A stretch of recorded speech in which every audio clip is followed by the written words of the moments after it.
السلام علیکم dear members, welcome to C M A lounge our podcast series. آج کے اس ایپیسوڈ میں ہم بہت ہی ایک کرنٹ لیٹسٹ ٹاپک لے کے آئے ہیں۔ Actually in the eyes of the consultants a very hot topic which is about the F B R's invoice integration system. اس پہ ہمارے ساتھ Adil Amin, fellow member of the institute of cost and management accountants Pakistan ہیں، chief executive of a practising firm and a very seasoned entrepreneur. السلام علیکم سر۔ وعلیکم السلام۔ امید آپ خیریت سے ہوں گے؟ جی الحمدللہ۔ Sir thank you very much for giving us your precious time. ہم اپنے پریکٹسنگ ممبرز اور بزنسز کو انلائٹن کرنا چاہیں گے جو ریسنٹلی ایف بی آر نے ایک انیشیٹو لیا ہے اباؤٹ دی ڈیجیٹل انوائسنگ، آپ اس کو کہہ سکتے ہیں، یا ان کا جو الیکٹرانک انوائس انٹیگریشن سسٹم ہے۔ سر سب سے پہلے آپ ہمیں بتائیے گا کہ اس کے پیچھے کیا ایف بی آر کا جو انیشیٹو تھا، واٹ واز بیہائنڈ اٹ، یہ کیا سوچ کے شروع کیا گیا؟ حفیظ صاحب، یہ تقریباً 2016-17 سے فائنانس ایکٹ 2017 میں شروع ہوا۔ ڈیجیٹل انوائسنگ، پی او ایس کے انٹیگریشن اپرال کے ساتھ اور ایف بی آر کے جو ریکارڈز ہیں ان کے ساتھ لائیو ایک انٹیگریشن شروع ہو جائے، تاکہ لوگوں کے جو سیل ٹیکس کے کلیم ہیں یا جو کلیم لے رہے ہوتے ہیں یا دے رہے ہوتے ہیں ان کو پراپرلی سرٹیفائی کیا جا سکے اور جو کلیکشن ہے وہ ایکسٹیکر میں جمع ہو سکے۔ تو یہ ایک اسٹریٹجی ایف بی آر نے بنائی تھی، تو چلتے چلتے آج 2025 میں مختلف طریقے سے نظر آنی شروع ہو گئی ہے۔ ایکسلنٹ۔ اچھا سر، اس میں جو کون لوگ ہوں گے یا کون سے بزنسز ہوں گے جو اس انیشیٹو کے تحت دے ہیو ٹو کمپلائی، اور اس کمپلائنس کو انہوں نے انشور کرنا ہے، تو ذرا آپ تفصیل بتائیں گے بزنسز کے بارے میں؟ یہ ایک بڑی بحث چل رہی ہے، اکثر اوقات لوگ ریٹیلر تو مختلف لوگوں کی بات کر رہے ہیں۔ میں آپ کو کلیئرلی بتاتا ہوں کہ اس وقت جو بندہ سیلز ٹیکس میں رجسٹرڈ ہوگا اس نے کمپلائی کرنا ہے۔ اس میں کوئی ایسی لمیٹیشن نہیں ہے۔ جس نے سیلز ٹیکس سپلائی شروع کر دی پاکستان میں، ایون وہ ان رجسٹرڈ بھی ہے، تو اس کو یہاں تک پہنچنا ہی پہنچنا ہے۔ کیونکہ مختلف سیکشنز کو جب ہم ملا کے پڑھتے ہیں تو ہمیں سمجھ یہ آتا ہے کہ جو پہلے دن سیلز ٹیکس میں رجسٹرڈ ہو گیا ہے اس نے ڈیجیٹل انوائسنگ کا جو پورٹ فولیو اپنا چلانا ہے، اس کو انٹیگریٹ کرنا ہے ایف بی آر کے ساتھ، اور یہ کام اس کو ہر صورت کرنا ہے۔ اس میں کسی کو بھی استثناء نہیں ہے۔ ٹھیک ہے۔ اچھا عادل صاحب، یہ بتائیے گا کہ جو بزنسز کو، ویسے تو گورنمنٹ کو تو ڈیفینیٹلی بینیفٹ ہے ٹو میک شور کہ ٹرانسپیرنسی ہوتی ہے، فیئرنیس آتی ہے، بزنسز کو اس میں کیا بینیفٹس ہیں؟ جب بزنس کو بہت بڑا بینیفٹ اس میں نظر آتا ہے، جو ہمارے لوگ پرچیزز کرتے تھے انہیں سیلز ٹیکس کے کلیم نہیں ملتے۔ وہ بہت ایشوز ہوتے تھے، بعض اوقات جعلی انوائسز چل رہی ہوتی تھی، ان کی آپس میں کوئی کنیکشن نہیں ہوتا تھا۔ ابھی یہ ہو گیا ہے کہ جو بندہ سیل کر رہا ہوتا ہے وہ ڈیجیٹل انوائس ریئل ٹائم پہ ڈالے گا، تو وہ اوریجنلی آپ کے پاس سیلز ٹیکس اسی وقت مل جائے گا۔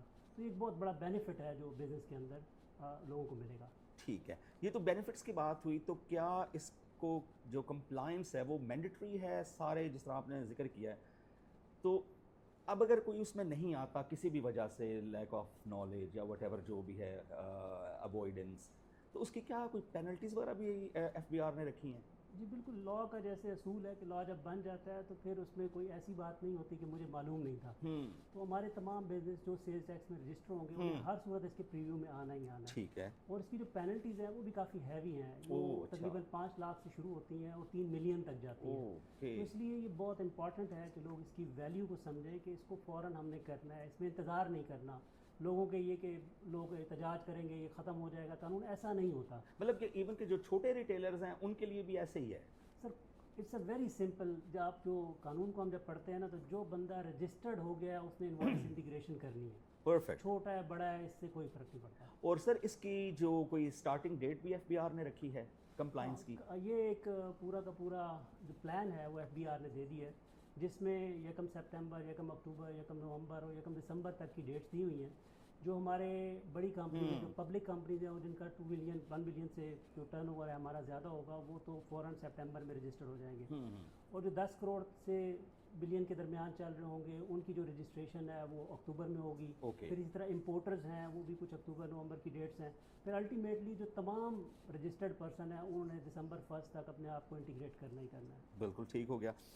سر اس ظاہری سی بات ہے کہ میں تو کنسلٹنگ فرمز جو ہیں وہ تو اس میں کافی اس میں اویئرنیس ہوگی، آپ ہمارے کوئی کنسلٹنگ فرمز اور ساتھ ساتھ فرمائیے گا کہ جو بزنسز ہیں ان کو اس پروسیس کا کیسے حصہ بنایا جائے گا؟ تو یہ بہت بڑی اپرچونٹی ہے ہماری کنسلٹنگ فرمز جو ہیں، کیونکہ ان کے پاس پہلے سے کلائنٹ بھی موجود ہیں اور ایک ٹیکنیکل کام شروع ہو گیا، یہ عام بندہ نہیں کر سکتا. تو اس لیے یہ ایک بڑی اپرچونٹی ہے کہ وہ اس چیزوں کو سیکھیں، ٹریننگز دیں اپنے اسٹاف کے اندر ٹریننگ، اور ICMA کو بھی میں کہوں گا کہ اس کی ٹریننگز ہم فوراً کریں. اچھا. اور جلدی لوگ ہمارے سیکھیں، کیونکہ اس میں پینلٹیز بہت ہیوی ہیں، اس کو ایوائڈ نہیں کیا جا سکتا. اچھا سر، اس میں یہ بتائیے کہ اس کے لیے کوئی خصوصی سافٹ ویئر کی ضرورت ہوگی؟ جی ہاں، سافٹ ویئر تو ظاہر ہے لوگوں کے ان ہینڈ چل رہے ہیں، مارکیٹ میں بھی اویلیبل ہے. اسی طرح ہمارے ICMA نے بھی کچھ ارینجمنٹ کیا ہے یہ اکاؤنٹنگ 360 کے ساتھ، تو وہ لوگ بھی انٹیگریشن ممبرز اور آگے کمپنیز کو دیں گے. تو یہ کوئی بھی سافٹ ویئر کمپنی جو ہے نا وہ کر کے تو وہ انٹیگریشن میں کر سکتے ہیں؟ یہ جو FBR کے نومینیٹڈ جو ہیں کمپنیز ہیں وہی صرف اس میں انٹیگریشن کا پارٹ بنیں گی؟ ان کے سافٹ ویئر نومینیٹڈ ہیں، وہ انٹیگریٹر ہیں.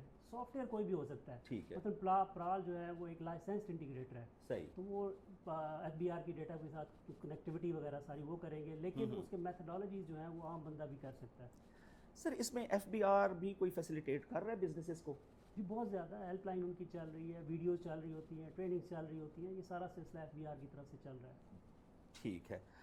اس میں سر جو CMA ICMA اور اس کے جو CMA کنسلٹنگ یا پریکٹسنگ فرمز ہیں وہ اس پروسیس میں ہم کیا رول پلے کر سکتے ہیں؟ ہمارے پاس تو بہت بڑا ذمہ داری ہے میں کہوں گا اس میں، کہ ہمارے جو پریکٹسنگ ممبرس ہیں وہ اویئرنیس کے لیے اپنے جو کلائنٹس ہیں یا لوگ ہیں ان کے ساتھ لازمی اس چیزوں کو ڈسیمینیٹ کریں کہ اس کی امپورٹنس کو جانیں، کیونکہ اس کے اوپر فائنز بہت بڑے بڑے ہیں. تو اگر ان کے کلائنٹس ہیں ان کو ٹائملی مینر پہ انٹیگریٹ نہیں کریں گے یا بتائیں گے نہیں تو وہ پینلٹیز لگ جائیں گی، اور پھر اس کو ظاہر ہے بعد میں ایڈجوڈیکیشن میں جانا، کورٹس میں جانا، وہ ایک بڑا لمبا معاملہ بن جاتا ہے.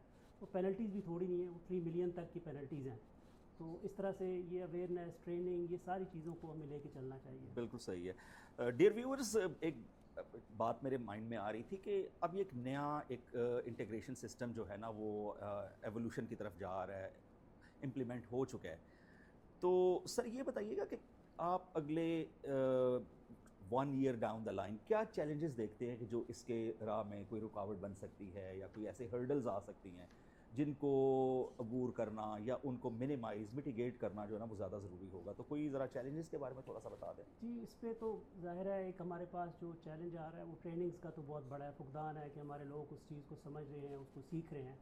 دوسرا جو ایک بہت بڑا چیلنج میں دیکھتا ہوں وہ کنیکٹیوٹی کا ہے، کیونکہ اس کنیکٹیوٹی کے اوپر بھی پینلٹیز ہیں، اور ہمارے ICMA کے فورم سے یہ بات FBR کی طرف جانی چاہیے کہ جو کنیکٹیوٹی کی پینلٹیز ہیں نا اس کو کسی طرح سے نیوٹرلائز کیا جائے، کہ اس میں اس چیز کو اسیس کیا جائے کہ کس کے پارٹ پہ یہ پرابلم ہے. اگر PTCL 2 دن کے لیے بند ہے یا 3 دن کے لیے بند ہے اور اس ایریے میں جہاں پہ وہ کام کر رہے ہیں POS لگا ہوا ہے، تو FBR یہ نہیں دیکھ رہا کہ وہ کنیکٹیوٹی PTCL کی وجہ سے بند ہے اور یہ وائس انٹیگریشن ختم ہو چکی ہے، تو پینلٹی اس کے اوپر لگ جاتی ہے جو منیمم 25,000 سے شروع ہو رہی ہوتی ہے. تو یہ والا پارٹ بڑا سینسبلی دیکھنے کا ہے اور اس کو ذرا ریویو کرنے کا ہے، اور اس کے اوپر لا کو بھی کچھ نرمی دکھانی چاہیے کہ ایسے پرابلمز ہوں گے تو اس کو کیسے ریزالو کریں گے. اچھا سر، آپ CMA فرمز کے فیوچر کے بارے میں کیا آپ کا ہے کہ اس کی انٹیگریشن کے بعد کیا ان کو اپنے آپ کو اپ اسکل کرنا پڑے گا، ڈیجیٹل ہونا پڑے گا، ٹیکنالوجی کو انٹروڈیوس کرانا پڑے گا؟ کیونکہ ہمارے سارے کنسلٹنٹ تو ظاہر سی بات ہے کہ وہ سروسز پرووائڈ نہیں کر رہے ہوتے، ڈفرینٹ سروسز پرووائڈ کر رہے ہوتے ہیں. تو اس میں آپ دیکھتے ہیں کہ sort of blessing in disguise کہ ہمارے جو کنسلٹنگ ممبرز ہیں جو زیادہ ٹیکنالوجی کی طرف نہیں تھے اب وہ اپنے آپ کو اپ اسکل کر سکیں گے؟ جی بالکل، انہیں بھی اپ اسکل کرنا پڑے گا، اور اپرچونٹی بہت بڑی ہے. یہ صرف ڈیجیٹل انوائسنگ کی حد تک نہیں ہے. اگر ہم سیلز ٹیکس کی ریٹرنس کو دیکھیں تو جو انیکزرز ایڈ ہو چکی ہیں وہ بھی اب بہت ٹیکنیکل ہو گئی ہیں. آپ کی پرچیزز، پروکیورمنٹ جتنی ہے وہ ٹیکنیکلی موو کر کے آتی ہے، آپ کی سیلز آگے ٹیکنیکلی موو کر کے جاتی ہیں، آپ کی ریکوری آپ نے ڈاکومنٹ کرنی ہے، آپ نے کاسٹ آف گڈ سولڈ کو ڈاکومنٹ کرنا ہے، آپ نے کوانٹیٹیو انالیسس اس کا حصہ بنانے ہیں، ریٹرنس کیسے ڈالنی ہے. تو یہ ایک بہت بڑی الگ سے ایک دنیا ڈیولپ ہو گئی ہے جو پاکستان میں اس سے پہلے موجود نہیں تھی. ہم 20 سال 15 سال پہلے جب دیکھتے جب سیل ٹیکس ایکٹ شروع میں امپلیمنٹ ہو رہا تھا تو بہت سادی چیزیں تھیں. تو یہ اب انکم ٹیکس سے بھی کہیں زیادہ ٹیکنیکل ہو چکا ہے. تو اس پہ بڑی ایفرٹ کی ضرورت ہے تاکہ ان چیزوں کو سمجھا جائے اور ان کے بینیفٹس ہم تک بھی پہنچے اور اس کے جو پرابلمز ہیں ان کی اویئرنیس ہمارے کلائنٹس تک بھی پہنچے. ایکسلنٹ سر. آپ کوئی لاسٹ میں کوئی بزنسز کو کوئی میسج پاس آن کرنا چاہیں گے کہ ان کو آگے کیا کرنا چاہیے؟ بزنسز کے لیے تو میرا ایک ہی میسج ہوگا تمام جتنے ہمارے بزنس کے لوگ ہیں کہ یہ مت سوچیں کہ یہ چیز بند ہو جائے گی. پاکستان نے ڈیجیٹل ٹرانسفارمیشن کی طرف جانا ہی جانا ہے. It will not stop. یہ جب CNIC کی انٹیگریشن ہو رہی تھی, انوائسز کی ہو رہی تھی, بینکنگ کی باتیں ہو رہی تھیں, پورٹلز کی باتیں ہو رہی تھی, لوگ یہ کہتے ختم ہو جائے گا, نہیں ہوگا, ہماری ٹریڈ یونین اس کو ختم کر دیں گی. تو یہ اسٹیپ بائی اسٹیپ چلتا جا رہا ہے اور اس میں ہوتے چلے جانا ہے. تو اس کو ایکسیپٹ کر لینا اور اڈاپٹ کر لینا زیادہ اہم ہوگا بنسبت یہ کہ ہم اس کی اگینسٹ چلیں اور اس کو اڈاپٹ نہ کریں اور پینلٹیز کو فیس کریں. تھینک یو ویری مچ عادل امین بھائی, آپ آئے, اپنا ٹائم دیا اور ویورز کو بہت انلائٹن کیا. اب ویورز کی جب میں بات کرتا ہوں تو اس میں CMA ممبرز بھی ہیں, CMA اسٹوڈنٹس بھی ہیں, اس کے ساتھ ساتھ بزنسز جو ہیں اسپیشلی جو اسمال ریٹیلرز, تو ان کے لیے بہت اچھا ایک انلائٹننگ سیشن تھا, انفارمیٹیو سیشن تھا.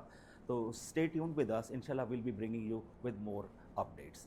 Thank you. Thank you so much. Thank you so much Ubaid صاحب.